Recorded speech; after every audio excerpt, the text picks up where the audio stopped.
Let's start with the grip. There are two advantages to holding a knife in your fist, and both are controversial. The first one is poor control over the plane of the blade, the second is the ability to apply excessive force. The combination of these dubious advantages can lead to knife damage and sometimes injury.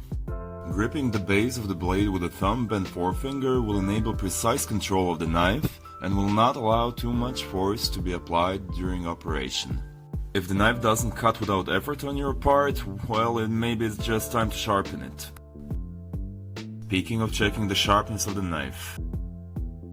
The easiest way to check the condition of the cutting edge is with paper. But as always, there are certain tricks here. The sheet of paper should not be planed, that is, pressed along the edge of the sheet with one section of the cutting edge, and it should not be sawed. Start at the heel of the knife and in one smooth motion work through paper to the tip. This will allow you to assess the condition of the edge along the entire length, and the thicker the paper, the clearer the result will be. Samura knives are made from different steels and are resistant to rust in different ways. If knives made of Aus 8 steel are rather low maintenance, series such as Blacksmith and Super 5 are more similar to their traditional Japanese prototypes and require more careful maintenance. After the knife has completed its task, it should be washed with detergent, then wiped dry. Pay particular attention to the angle between the blade and the bolster. Moisture and rust like to linger especially there. Then it is advisable to lubricate the knife with vegetable oil, preferably without taste and smell. You should wash the knife not only after, but also before using it.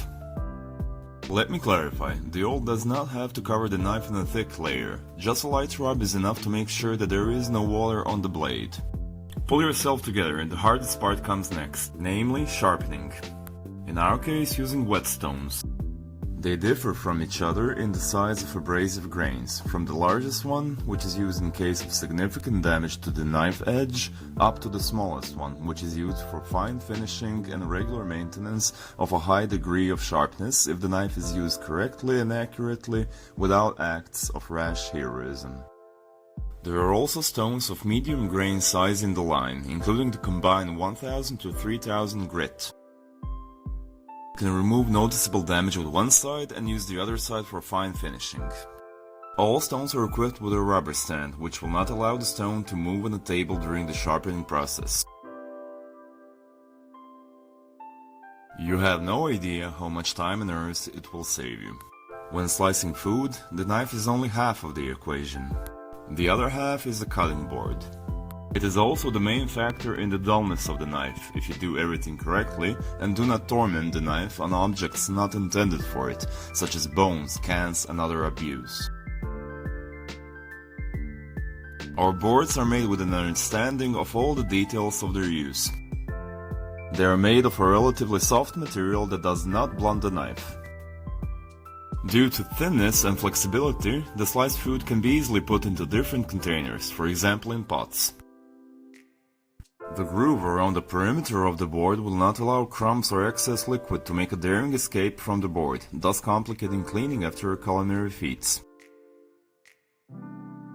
There is even a hole for a hook. It is a small detail, but it expands storage possibilities of the board and makes it more convenient. The knife is not used all the time, sometimes it needs to be stored somewhere. Our universal stands can be a great option. Numerous thin plastic rods hold the knife confidently and safely, no matter how you stick it there. Myself, I want to share with you a couple of tips for using it. I recommend disassembling the stand from time to time, rinsing it under running water and drying the inner brush. Firstly, because sometimes plastic rods are damaged, break and can lie across, which will prevent the knives from freely entering the stand. And secondly, we all sometimes make mistakes and sometimes not the cleanest knife is stuck into the stand. More space demanding, but no less convenient, is the roadblock stand. The knives are held on it by magnets, so if the knife is light and has a large contact area with the stand, it can be removed with a rather noticeable jerk.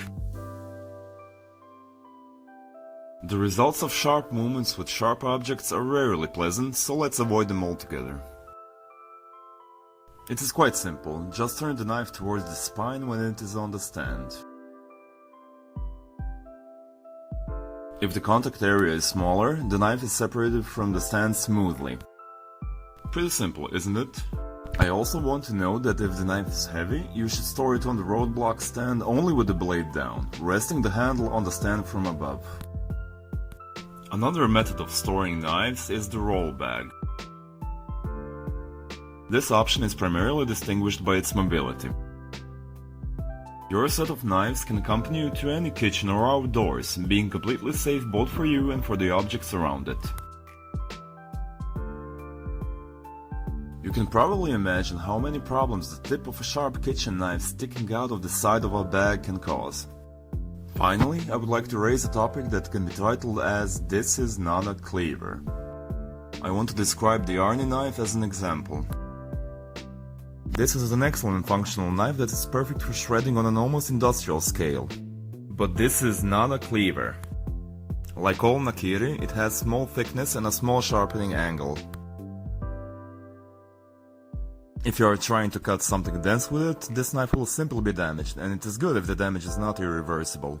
This form of knife is, among other things, called the Asian chef knife, because knives of this type are the main tool in many cuisines of the Far East, for example in China. They can be used for cutting and shredding, but not for chopping. Maybe only once, then they should be repaired. A cleaver must be heavy and sharpened at a relatively large angle to withstand shock loads, and nakiri in general and Arnie in particular do not have these characteristics.